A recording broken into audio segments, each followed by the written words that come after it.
In the ever-expanding Alien universe, there's no doubt that there's a lot of nightmare material. There are so many tales imagined by so many authors exploring the deepest and darkest possibilities of this universe. And one such story is Prometheus, Fire and Stone, and its sequel, Alien vs. Predator, Fire and Stone. At the center of this story is the cost of creation and how easy it is to blur the line and end up corrupted instead. Join us as we explore what happens when cosmic technology and human desperation collide, resulting in something less than enlightenment. Before we get into this explanation, we do have a very small request. If you like our content, please support us by subscribing to our channel. It's a small click for you, but for us, it means a lot. Thank you. Let's begin. Prometheus, Fire and Stone. The story here picks right up after the film Prometheus. After the Prometheus expedition literally vanished into legend, the Weyland-Yutani research vessel known as Helios arrived at LV-223. This is a world steeped in Earth and rebirth. The Helios crew came to investigate what kind of mysteries the engineers had left behind, which is, understandable.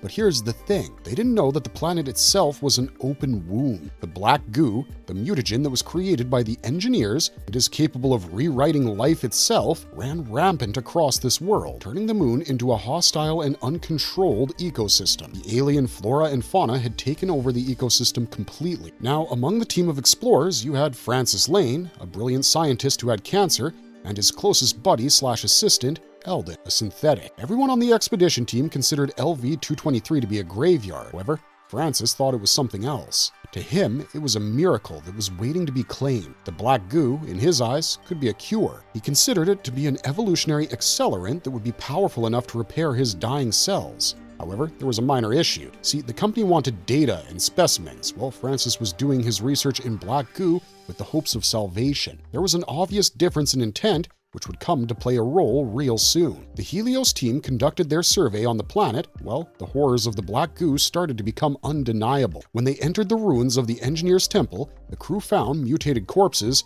alien spores, and rivers of the dark substance that seemed to be alive. Everything that the black goo touched was changed, but instead of being horrified by this revelation, Francis was fascinated. He saw the black goo as this divine creation, his salvation, the bridge that he desperately sought. His mind was already fraying because of his terminal illness, and the fascination with the black goo soon turned into an obsession. Francis genuinely believed that the goo could heal him, but he knew that he couldn't risk human testing, so instead, he turned to Elden. Since Elden had a synthetic organic composition, he was the safest candidate. Elden, who didn't know what he was signing up for, said yes. Francis injected him with a drop of black goo, and although at first nothing happened, everything completely changed real soon. Elden's polymer skin started to blister, his circuits started pulsing with organic fluids, and his voice grew uncertain. He actually started feeling pain, and the transformation began. It was gradual, and it was unstoppable. Black goo, confronted with the synthetic material, adapted itself to it and evolved Elden into something new. He became the perfect fusion of machine and biology. The more Elden transformed, the more human he became.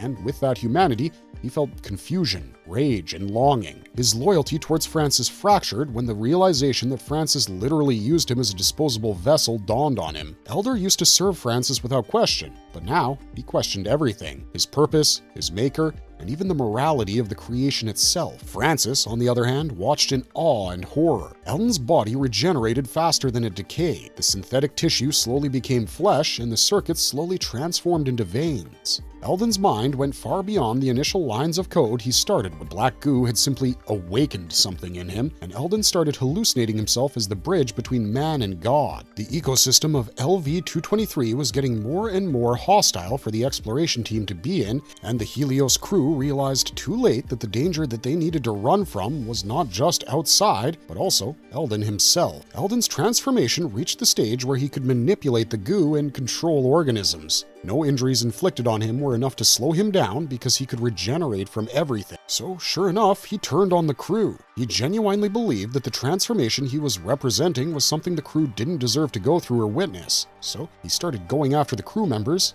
killing them. Francis, by now, realized what a big mistake he had made and tried to reason with his once loyal assistant, but it was too late. Elden had outgrown Francis and wasn't going to stop at anything. Elden killed Francis's colleagues and released the goo across the facility, and he did so proudly, claiming himself to be the next step in evolution. Francis fled for his life, and by the end of the comic, LV-223 was lost once more, with only Elden remaining as the god of the planet.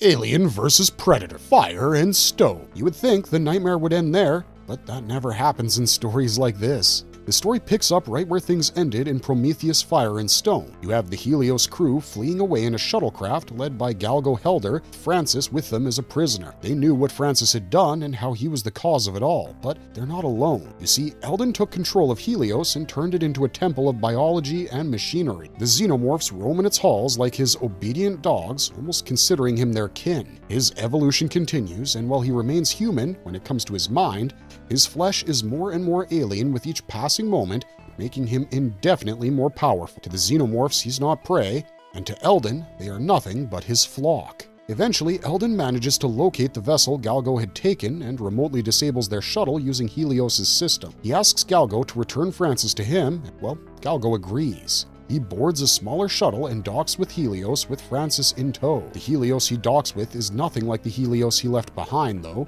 The entire ship has changed, and Galgo knew that. Unbeknownst to them, a group of Yautja had also tracked their ship. They were drawn by the scent of the xenomorphs, and in search of their ultimate prey, they stalked the corridors with their cloaking devices on. Despite being almost like a god, Elden didn't realize the predators were aboard. He assumed that Galgo and Francis had set off something when actually it was the predators, and that resulted in sirens going. Galgo left Francis and ran away. Francis, who was weak and dying, decided to hide away in the shadows while the predators and xenomorphs were in an all-out war. Of course, soon enough, the predators came across Elden. They used their plasma cannon on him, but even though there's a gaping hole in his torso, it didn't stop him. Instead, when one predator tried to attack someone, Elden retaliated with a mouth from his torso. This mouth ripped the warrior's arm off, leaving everyone shocked. The predators realized that Elden is something far beyond what they expected, so, as their ritual goes, one of the predators used the xenomorph blood to mark Elden. The predator even offered Elden the ceremonial dagger, which is a sign of the hunter accepting Elden as a worthy prey. However, Elden didn't care. He doesn't hunt, he creates. To him,